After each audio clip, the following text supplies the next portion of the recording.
Good afternoon, everyone. Thank you for joining us today and attending this introduction to tribal manufactured housing in Indian Country.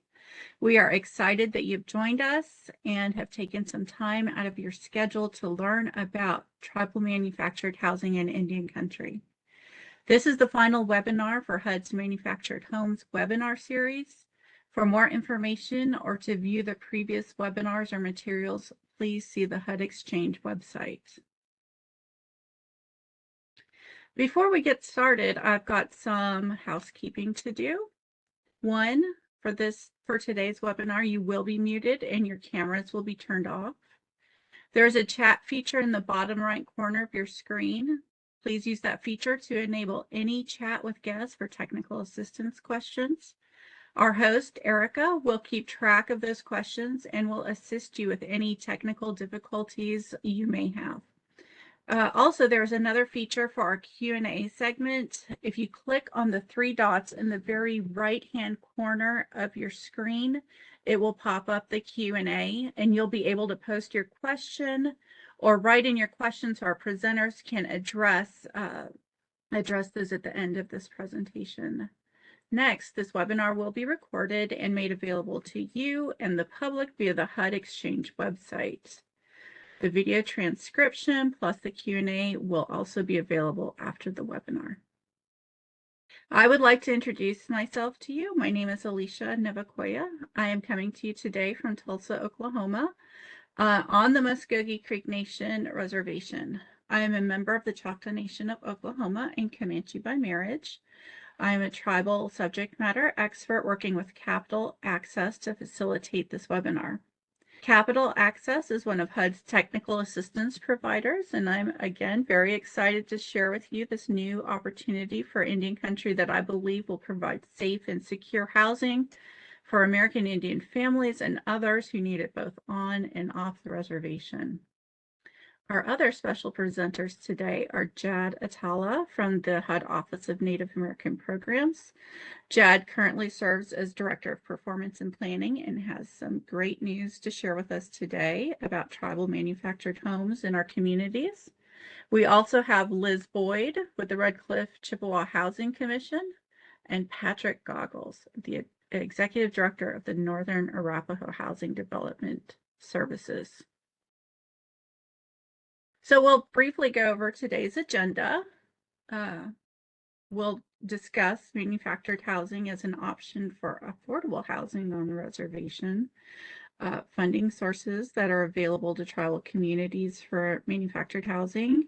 We will have a brief discussion about titling and financing considerations for manufactured housing on tribal lands.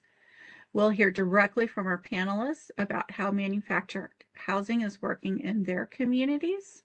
And then finally, we'll hear it from you in our Q&A section.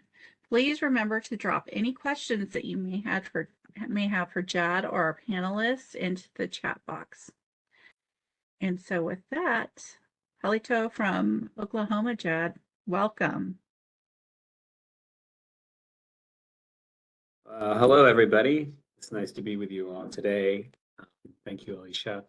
My name is Jad Atala, as she said. I'm the Director of Performance and Planning in the Office of Native American Programs here at HUD. And we've been looking forward to this webinar for a while. Hopefully it's going to be very helpful. I really want to just start off by saying that, kind of laying the groundwork and letting you guys know why we're hosting this webinar. Seems like we have a nice mix of attendees.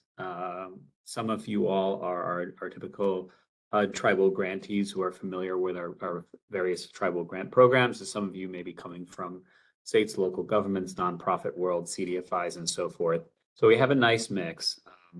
But I just want to say, like, we have a new program, and it's the PRICE program. It's very exciting. We will be rolling the program out very soon. I'll speak in more detail about it in a second, but it's really a manufactured housing preservation program. And it's the first time the department is doing something like this. Congress provided appropriations in the 2023 appropriation for this program. And when we got funding for this program, not only did they provide a specific authority for us to provide funding to tribes, But it also got us thinking about manufactured housing and tribal communities. And so we wanted to put this webinar together preceding the release of the price program NOFO for a couple of reasons. Number one, we want to get the conversation going about manufactured housing and tribal communities. And we also want to promote this upcoming program. And for those of you who are tribal grantees or potential tribal applicants, I want you to start thinking about applying for this program when we release the NOFO. So let's go ahead and go to the next slide. So just a little bit of basic information about our program, our office, for those of you who may not be too familiar with ONAP, the Office of Native American Programs. We're kind of the HUD program, we're the HUD program office here that administers all of the tribal programs. We run a host of various programs from the Indian Housing Block Grant Program to the Indian CDBG program to the Section 184 program and various other programs targeting, housing, infrastructure, economic development, homelessness, home ownership, you name it. We work alongside our partners in the Office of Community Planning and Development, and that's part of this effort of administering this new program that we have coming up. It's going to be a partnership between the Office of Native American Programs and the Office of Community Planning and Development within HUD. Let's go to the next slide. So manufactured housing, I want to talk just briefly about it as an option and some important features, and then we'll talk a bit about the price program.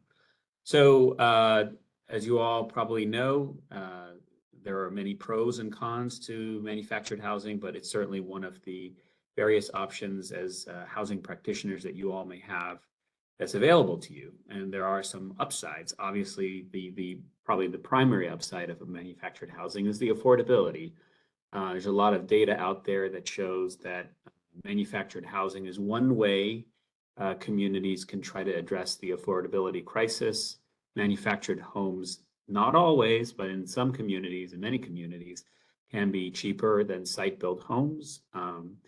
Can be an advantage in that way and can certainly help address the affordability challenges. You can see on the slide up here the various reasons why manufactured housing is cheaper in many respects.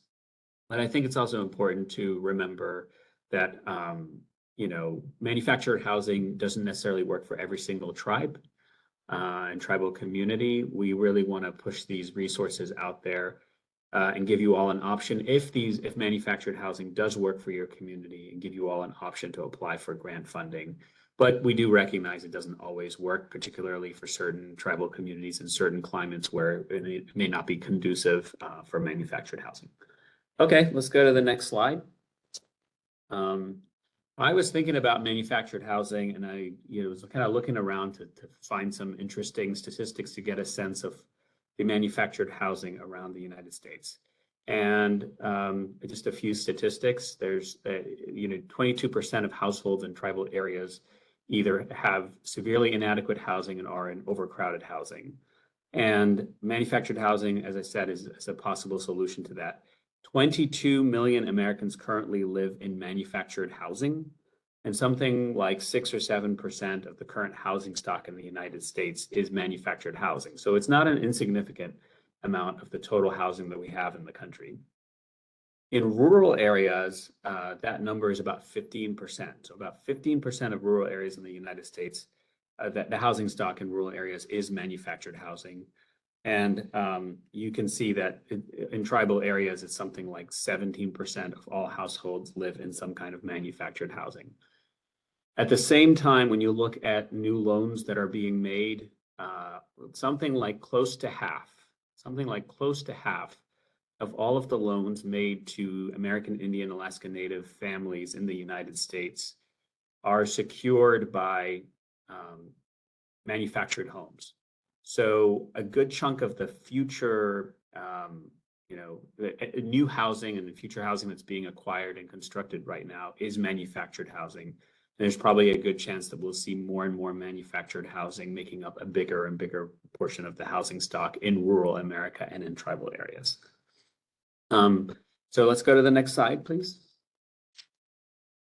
So this is just a handy slide. These slides will be provided to you all. It just kind of breaks down different kinds of manufactured housing, modular housing, site-built housing, the differences and so forth. But I think the main thing is manufactured housing is housing that's constructed consistent with the HUD standards, the HUD code that HUD specifies, and it's housing that's usually placed on a permanent chassis.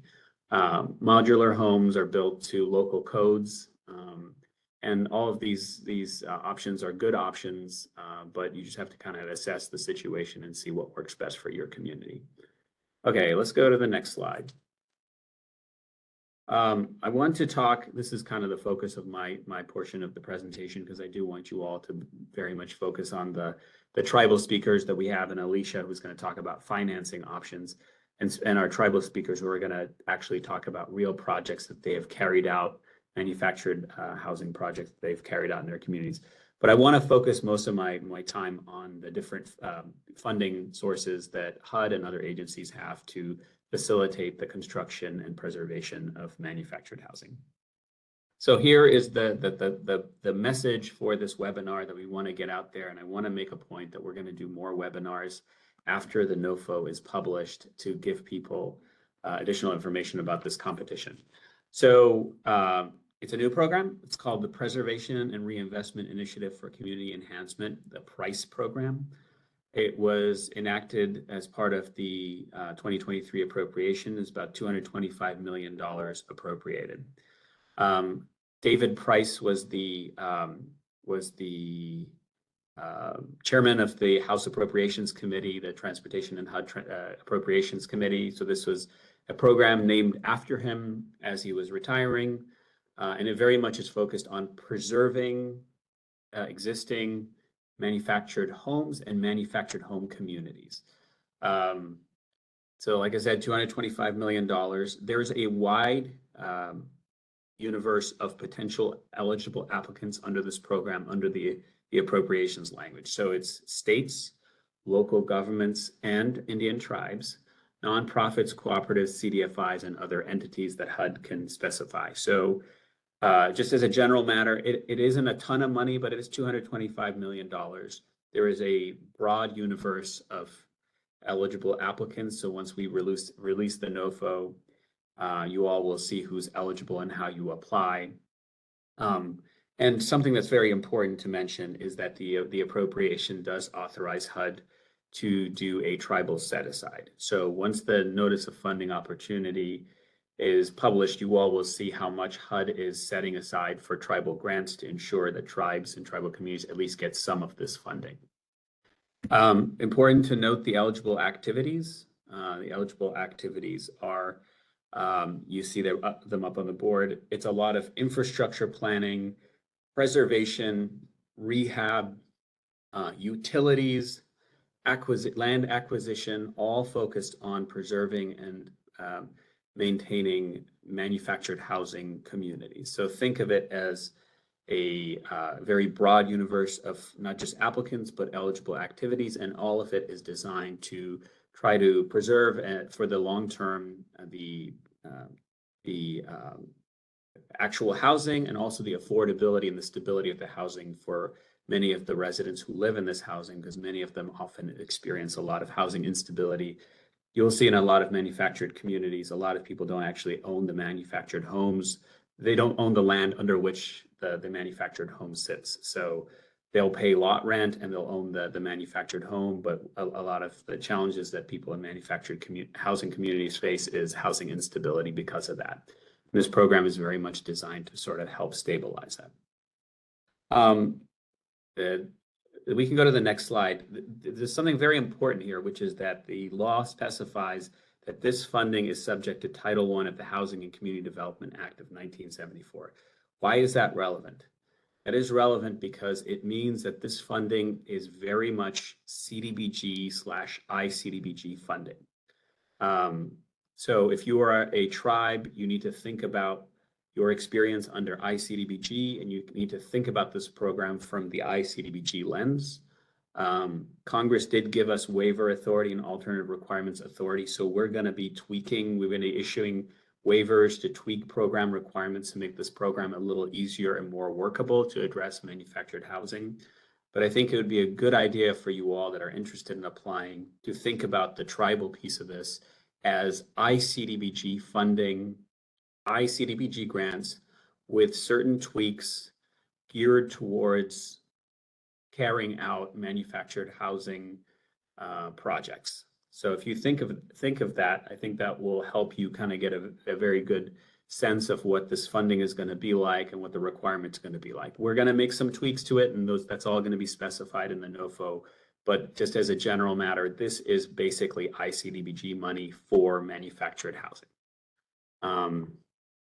Another thing that's really important is we did some consultation on it. We put out a Dear Tribal Leader letter and asked people for some feedback on this program. We got a lot of tribal comments, and I want you all to know that we certainly took all those comments into consideration when we were developing the NOFO. So when you see the NOFO, just know that all of your comments that you submitted were considered, and we tried to incorporate as much as we could into the NOFO. One last thing to point out about this program, because this is ICDBG funding, the normal, the typical requirements in ICDBG when you're doing housing is that the funding has to benefit low and moderate income families. So just assume that that's going to be the case. ICDBG grants to Indian tribes and to Indian tribes that is geared towards manufactured housing for the benefit of low and moderate income Native American families. Okay, let's go to the next slide, please.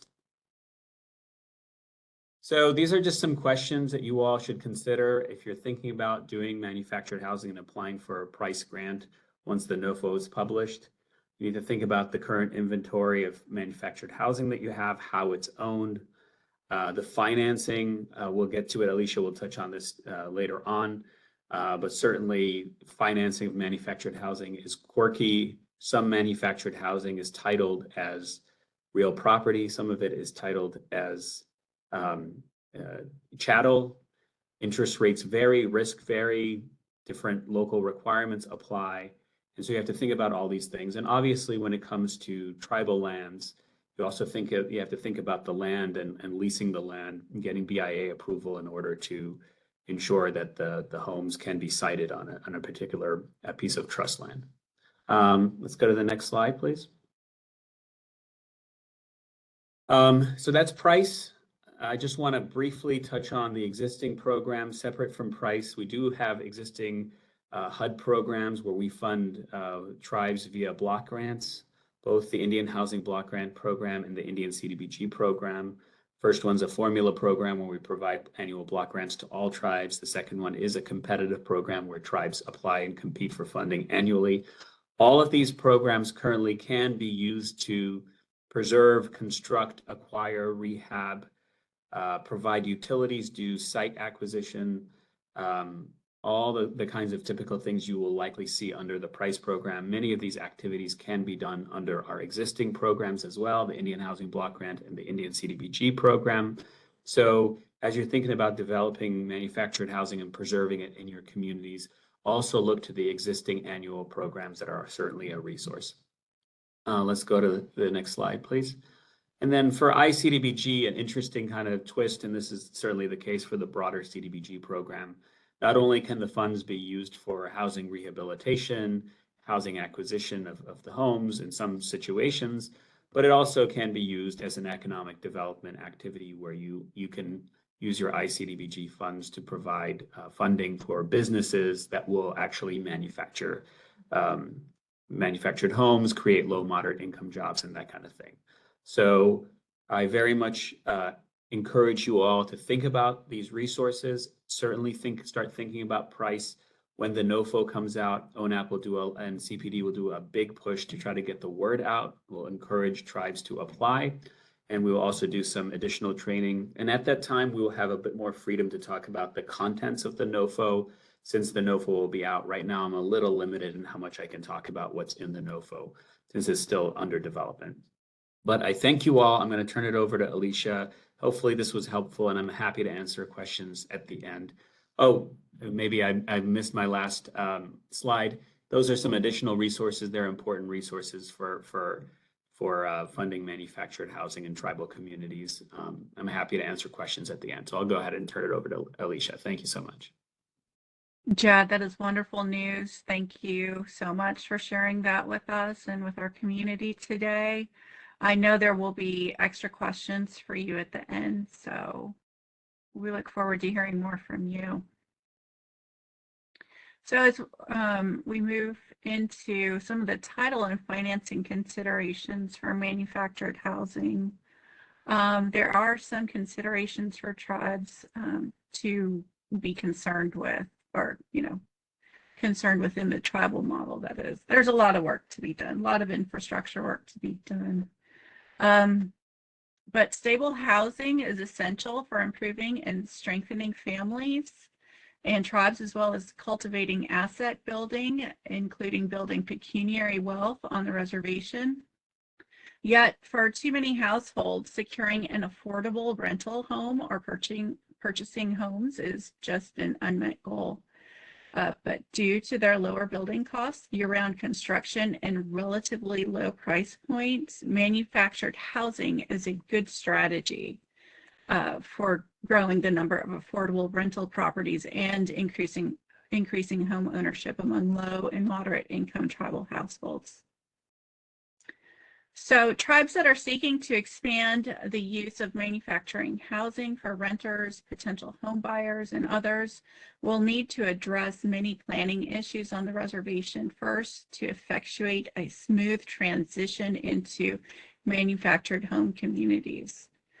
Pre-planning ventures, including putting together a stakeholder team, may include, which is going to be important, and it's going to include people from your housing department, TRO, and procurement agencies, interested community members, financing companies from federal and private sources, leasing and realty departments, your tax commission, and even your chairperson, housing director, and lawyers who are authorized to make decisions for the manufactured development on the reservation. So while manufactured housing shares some common themes with regular construction site-built housing on the reservation, there are some differences too. But in general, the common questions that your stakeholder team will want to answer before you plan any type of property development might be: where will new homes be built? Where do families want to live? What is the status of the land? Will families need to obtain leases? And what steps are we going to have to take internally for tribal members to obtain leases? A new issue in manufactured housing in Indian country is the way manufactured housing houses are financed and titled on the reservation. As those of us who work in Indian country know, much of the tribal land in the United States cannot be repossessed, and therefore that prevents lenders from adequately securing mortgage loans with a lien on the reservation. But manufactured housing offers an entirely private, free market alternative that allows consumers living on tribal land to obtain rapid access to inexpensive and safe housing. Manufactured housing does not require a mortgage to be secured by land and is therefore more accessible to consumers living on tribal lands held in trust. Titling issues often arise because manufactured housing is generally considered personal property, or also known as chattel property, and not real estate. And here the term chattel property refers to movable personal property. So why does this matter? It matters for a couple of different reasons, primarily related to finance. In general, there are two options for financing manufactured housing on the reservation, and that includes chattel finance and then conventional mortgage lending. Chattel finance of manufactured homes is an option, but it sometimes can be more expensive to homeowners. Chattel financing refers to the private industry and markets that finance manufactured homes. So, for example, if you go to your local manufactured home dealer near the reservation, they'll have their own private internal system of finance. It's sort of like buying a car. When you go to the car company, they'll have their own internal finance factors for you to engage in. And sometimes this chattel property financing will be higher depending on many factors, including your credit worthiness and, and other things like siting on the reservation. But despite the higher cost of chattel financing, most loans for the purchase of new manufactured homes are secured only by the structure itself. So only by the structure itself and not by the land the home will be sited on. Our other finance option is conventional mortgage lending.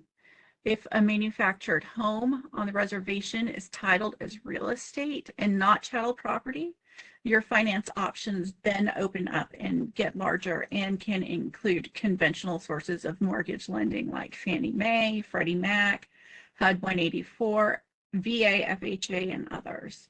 But the tribes must prepare for this type of finance on the reservation. And to prepare the community for this type of financing, tribes should enter into or must enter into a memorandum of understanding with federal agencies to make competitively priced mortgage financing equally available for manufactured homes owned or leased on allotted lands. Next slide, please.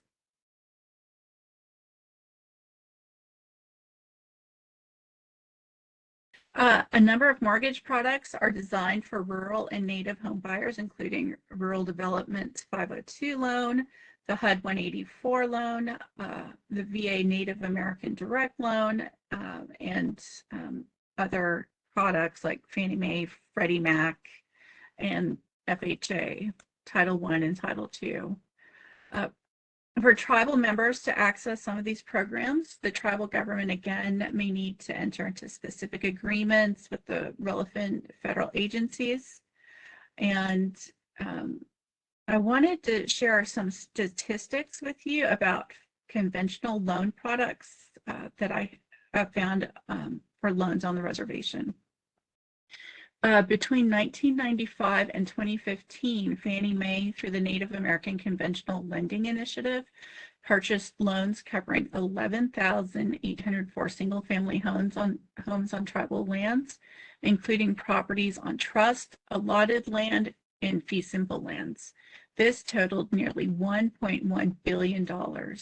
And those totals included HUD 184, FHA 248, USDA 502, and other conventional loans. So the good news is that mortgage financing on the reservation is available and is being widely used throughout Indian country. And so those are some viable and good options for tribes as we move into manufactured housing opportunities in Indian country.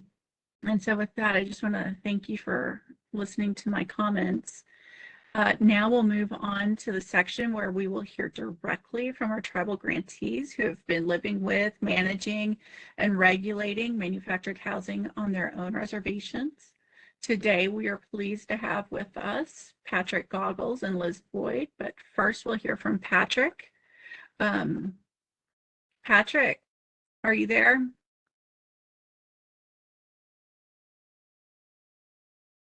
I am here. This is Patrick Goggles speaking. Welcome. Please tell our listeners a little bit about your experience with manufactured housing on the reservation. Can you all see me? Okay, we still No. haven't resolved that issue, okay? Let me begin by introducing myself. My name is Patrick Goggles. I'm the Executive Director of Northern Arapaho Tribal Housing, located on the Wind River Reservation in Wyoming. And we live in west central Wyoming, near the foot of the Wind River Range on the west, and on the north, the Elk Creek Range. So we live in a basin area, a valley area. We receive a lot of snow, I would say. Last year was particularly brutal. But in terms of manufactured housing, I have a project and have completed a project called the Chief Black Hole Project. We named the project after one of the original band chiefs that brought his band to the Wood River Indian Reservation in 1887. And his vision was to find a home for his band of Arapaho. And he was successful in doing that, in locating them on the Wood River Indian Reservation, at the time known as Shoshone Indian Reservation. So they were placed on this reservation with the Eastern Shoshone tribe. Getting back to the project, that we endeavored to build, to construct, is an affordable housing rental, single-family project. And we have 20 units, 10 three-bedroom units, and 10 four-bedroom units. And we designed our own plan in terms of and putting together a floor plan for these units. And the manufacturers, architects took our plans, made some modifications, and used our floor plan to build the three bedrooms and the 10 three bedrooms and the 4 10 bedrooms. And our four bedroom units are 1,400 square feet. We found that the 1,200 square foot unit just wasn't working for our families because of overcrowding, acute overcrowding conditions. So our work during the pandemic was that one bathroom wasn't working for our families, because one bathroom led to exposure of COVID to the rest of the family, and that just led to more COVID cases on our reservation. So when we planned this, we planned 2 bathrooms, one on each side of the building for the 3 and 4 bedrooms. The 4 bedrooms, like I say, are 1,400 square feet, and the 3 bedrooms are 1,380 square feet, and both have 2 bathrooms. So using that plan, we also developed roof 312 slopes on our roofs to handle the snow loads in our areas, but to make it a vaulted roof inside of the units to give it a roomy feeling. And we basically undertook this project because of necessity. We were one of the original applicants for the competitive IHBG. We were one of the first tribes to be awarded. And then the pandemic came along, and we spent 2 years basically in limbo. HUD, Northern Plains office was closed for approximately 2 years. All of the parts of the COVID affected us: labor shortage, the supply interruption, inflation, the increase of cost of materials. We had originally planned to build this project, stick build it, but because of the COVID, we had to expedite our plans, and so we went to the concept of manufactured housing, and they're really basically 2 areas. One is the manufactured unit with a steel undercarriage, and then you have your modular units that generally sit on a foundation. So our units sit on a road-based path that has been compacted according to engineering specifications, and we did a procurement and secured the contractor, a local contractor here in Wyoming, who bought the units from a manufacturing company in Weiser, Idaho. So our units were constructed in Weiser, Idaho, and the construction of one unit took them about 45 days.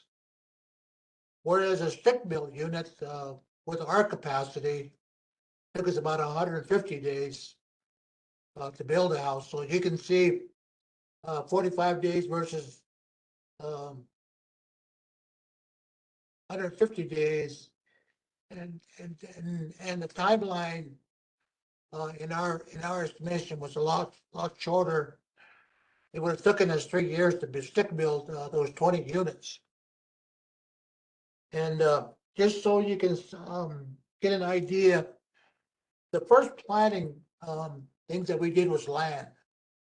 Because we had to deal with the Bureau of Indian Affairs, and leasing and putting together a subdivision lease. Not single lots, but a subdivision lease, and the Bureau of Indian Affairs had very little experience in dealing with subdivision leasing. They only had experience with individual home site projects of 2.5 acres. So the subdivision plat included all of the utilities. And I hate to disagree with HUD, but when you're doing infrastructure, you have subcontractors.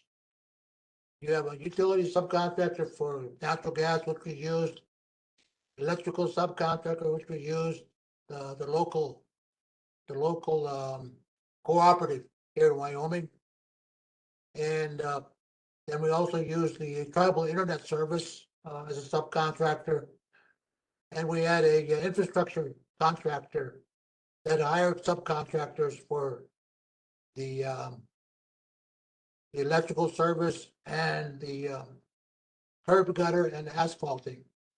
So the subcontracting area, yeah, you really don't get away from it unless you're specifically construction ready. And then you can depend on, or you can sign a contract with the ours was called Factory Outlets. We signed a contract with them for the delivery of those 20 units. And that begs the question about warranty. So the original company that we signed off only guaranteed the unit delivery and any damages, but the actual warranty of the unit was by the company in Idaho, the manufacturer. So there was a manufacturer warranty that's still in place. So you have to be cognizant of that part of it. We utilized the Indian Community Development Block Grant for $800,000 for the infrastructure. The USDA Rural Development Facilities Program for $885,000 for the water and basically the water and wastewater and the drainage water. And we also had an additional $629,000 for lift station for the sewer water. And then we also had the competitive Indian housing block grant for about $4,975,000. And we ourselves, because of cost overruns, unanticipated costs, took out a loan from our local banking institution for $1.2 million. We did not use any loan guarantees on this project. Our own credit worthiness gave us a lower interest rate than having a loan guarantee. So it took us about 3 years to complete this project from beginning to end. My biggest challenge was capacity, ensuring that I had the local capacity in my crews to build the pads that the houses were going to set on, make sure that the infrastructure was taken care of according to specifications. So I leaned a lot on the engineering company that I hired for them to ensure that specifications met HUD regulations. And your units also have to meet the HUD regulation or a code regulation. So you hire an inspector to ensure that these houses have met that code regulation. You may have tribal regulations that are in your tribal law and order code, and that needs to be complied with as well. I want to say that the decision to go the manufactured was a financial decision, our capacity, our time schedule, and spending matter, federal dollars, because there's a 5-year limit on our pipeline life. And the COVID pandemic has cost us 2 years in which to complete the construction. And in terms of what we were talking about, the 20 units, we had several years ago, I determined that we needed 500 units to meet our needs on this reservation on the Northern Arapaho people. 20 houses is a drop in the bucket. We're looking forward to doing more. projects using tribal land rather than using any allotted land or using any fee simple land. Specifically using tribal land, there are no associated fees for county governments or state governments, so there are very little tax burden. The only tax burden that you may find would be the terror ordinance that general contractors are required to pay to the tribes here under the terror ordinance. That's 2% of total cost of the project. I would say tribes and or TDAs that are considering manufactured housing should engage in a planning and pre-development phase to financially estimate the total cost of the project and to map out the estimated project timeline. Very important. And you also need to evaluate your organization's capacity and to determine the financial and contractual management experts. You're basically managing contracts. So that the HUD structure is you have a finance officer, generally the person in charge of your finance officer, a contracting officer, generally like a person like myself, like the executive director, and you have a project manager, a person that's working as your boots in the field, can act as your owner rep as well. And you also should rely on your architects, if you have one employed, especially the engineers, to ensure specifications are followed. And you need an owner's rep that can address the individual areas of electrical, like gas installation, natural gas installation, the unit itself, the asphalt itself, all those areas you'll need that capacity to ensure that specifications and codes are complied with. And you need to understand the federal regulatory requirements placed upon you by utilizing federal funds that are coming through HUD or USDA. And I would express to you that the two are not the same. HUD, I find an ONAP very reasonable to work with. I find USDA to be very onerous in their regulatory requirements and their oversight. This type of construction, with manufactured requires you as the owner to be on site daily. You need to be there daily to ensure the product that you're buying, the services that you're acquiring are done correctly. Thank you. I'm about there, so I'll stop there. Thank you. Patrick, that is great advice, and it's so valuable to have firsthand knowledge of these manufactured home communities from people in the field who are doing this work every day. So we appreciate your time and your comments on this. There'll be a Q&A section at the end, and I'm sure you'll have questions. So please hold the line. Liz, we would be happy to hear from you. Liz Boyd. Hi, my name is, yep, I'm here. I'm the homeowner homebuyer program manager for the Red Cliff Housing Authority in Bayfield, Wisconsin, right at the tip of Wisconsin by Lake Superior. What was the first question? Sorry.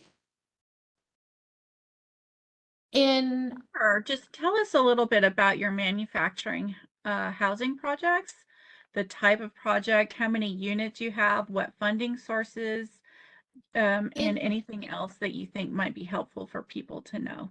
In 2018, we did the first ever tribal census for us. And the #1 priority from our community members was to see more housing developments.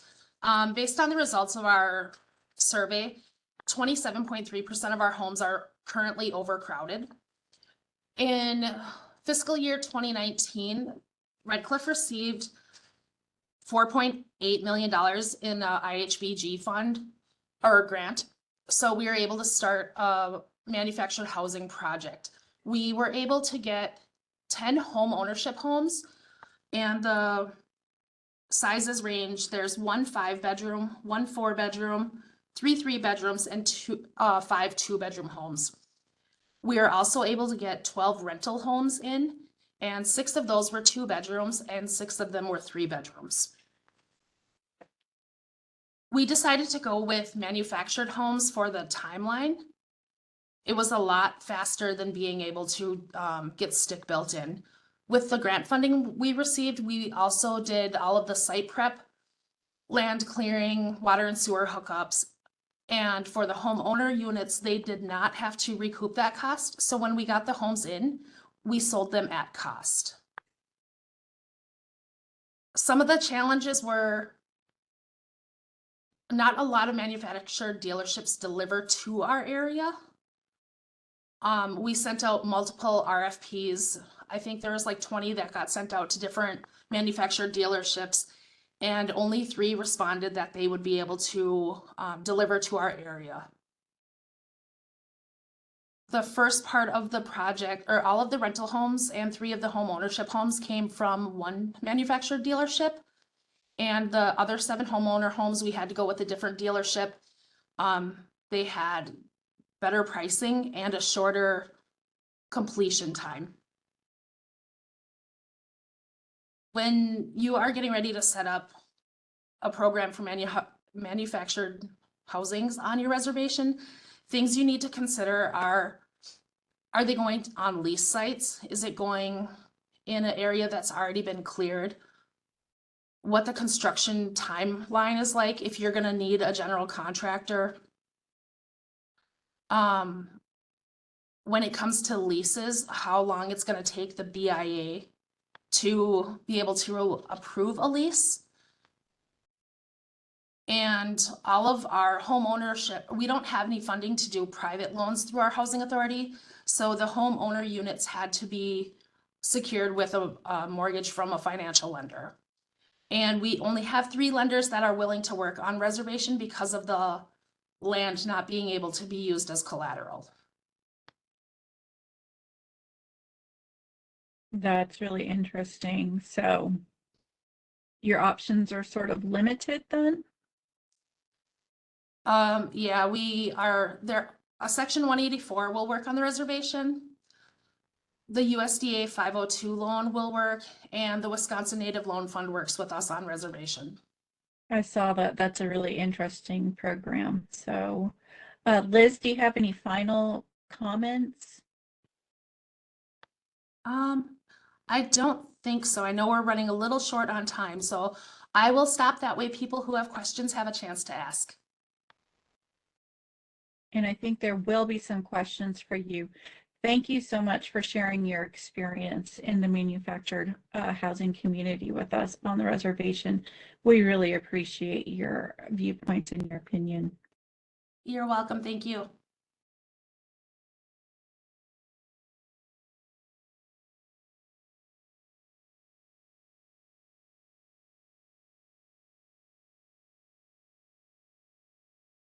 So I think we're going to go ahead and move into Q&A now. So as a reminder, if everyone, if you have questions and you can drop them in the Q&A and address them to all panelists, that would be great. So I'll go ahead and start off with some of the questions. Looks like we've gotten some very good questions. So let's see. Give me 1 second. So we did have a request to summarize the ICDBG program requirements. And just to call out to everyone, there is a link in the chat to the HUD website's program page that gives some information about basic ICDBG program requirements. So just wanted to call that out to everyone. So let's move on to our next question. So we have a couple of questions about price, and before I go into those, I just wanted to check with Jad and the HUD folks as far as just are you able to speak on any additional details, or do we just need to wait with bated breath? I think it's going to depend on the question. So why don't you tell me the question, the specific question? I'll let you know if something we can answer. No problem. So the first question is, Can you build new manufactured homes with the price funding? Okay, yeah, that's falls in the bucket of, you will find out soon when the NOFO comes out. That's certainly a question we have considered as we were developing the NOFO, and that was part of the tribal comments that we got when we did tribal consultation on it. Many tribes recommended that the funding not only be available for housing preservation, but for like acquisition of new manufactured housing. So we certainly consider that feedback, and it will be specified in the upcoming NOFO. Sorry, I can't answer that directly just yet. Thank you. So the next question is, how are these loans insured? So in other words, loans on tribal lands, are they insured with HUD or FHA Title I insurance? Do we have any information we can provide on that? Yeah, I think that all of those are options. 184 does insure manufactured housing. We do provide loan guarantees for loans for manufactured housing, but one of the conditions of our program is it does have to be titled as real property. So I can speak to 184, and I can tell you we do guarantee loans for manufactured homes, but we do require that they not be chattel loans. Title I is an option in some situations. And certainly if there are other conventional products, for sure. Alicia, is there anything you want to add there? This is maybe a question for you. No, I think that hits the nail on the head, but it's really going to depend on the loan product and your specific situation as to whether or not, mortgage insurance will be handled, or how mortgage insurance will be handled. Yeah, just as a general matter, everything I've read says the interest rates for chattel loans can be significantly higher than loans for real property. So just something to consider. There's certainly upsides to the manufactured home being considered real property, but there are downsides, and certainly interest rates being much higher is a factor. Thank you. So the next question is a price question. It is, will the manufactured home activities under the price program have the 20-year affordability requirement with them? Another one that will be addressed in the NOFO. So I can't speak in terms of specifics. We are certainly considering some kind of affordability requirements. Because again, the point of this program is to preserve manufactured housing and to preserve its affordability and to provide assistance to low and moderate income families. And with respect to the tribal grants, low and moderate income Native American families, tribal members. So you will see soon, but it's certainly something we have considered, affordability. There's no clear across the board rule right now that says 20 years. Sometimes we've used that. Some tribes will set that as a useful life period for their HBG formula program, and some tribes, when they apply for the Indian Housing Block Grant Competitive Program, will score higher points when they propose, 20-year affordability periods. But that's not a bright line rule. That's just a metric we've used. So in ICDBG, you just kind of have to wait and see what's in the NOFO, but it is a metric we've used. It's not a rule that is set in stone. Thank you. So the next question is, what happens if tribal members default on a home that's funded with a chattel loan? And again, I'm not sure if we have insight on that, or we could get back to, we could follow up later. Alicia, do you want to tackle that? Okay. I will, just say that, the tribe has to be prepared with legal and legislative infrastructure to be able to handle defaults through tribal courts and, unfortunately, eviction procedures and repossession on the reservation. So there's a lot of things to consider there, but generally you're going to defer to your tribe about how they're going to handle many of those issues. Thank you. So the next question, I believe, might be directed to Patrick. I saw it come through while Patrick was speaking. So Patrick, I think it's for you. And the question is, what are your average rents per month per unit, if you have that information handy?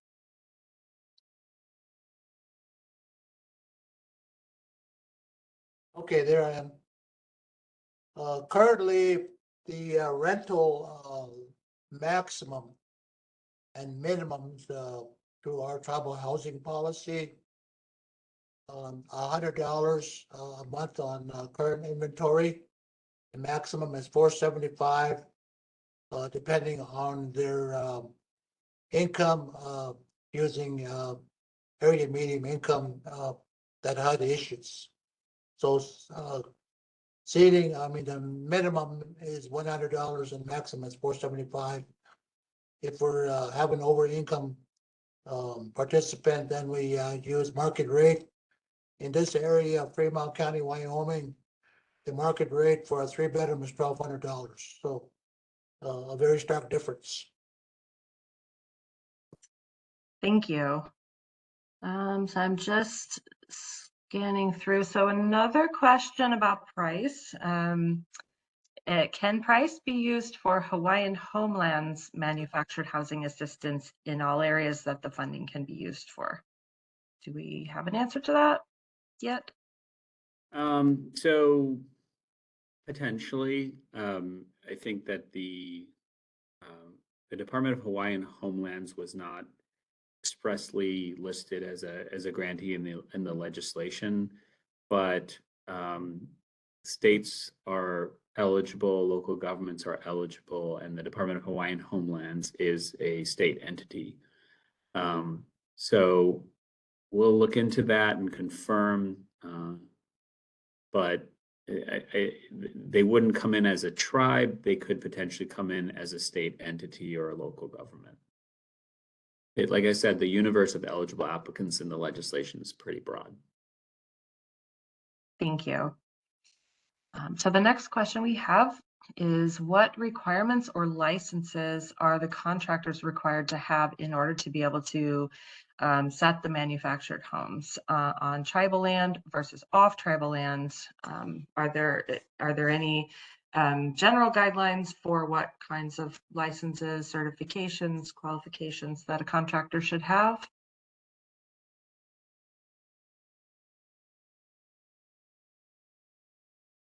I would guess that that Would would you like me to answer that question? absolutely. On the Wind River Indian Reservation, there are 2 tribes, the Eastern Shoshone, Northern Arapaho, and they have a joint ordinance, Tribal Employment Rights Office ordinance.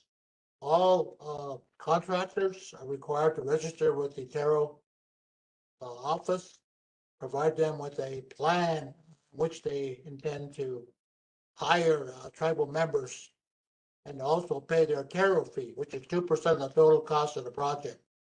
So my project for example, the Cheap Black Hole project, we had a $4 million or a $5 million contract for the units.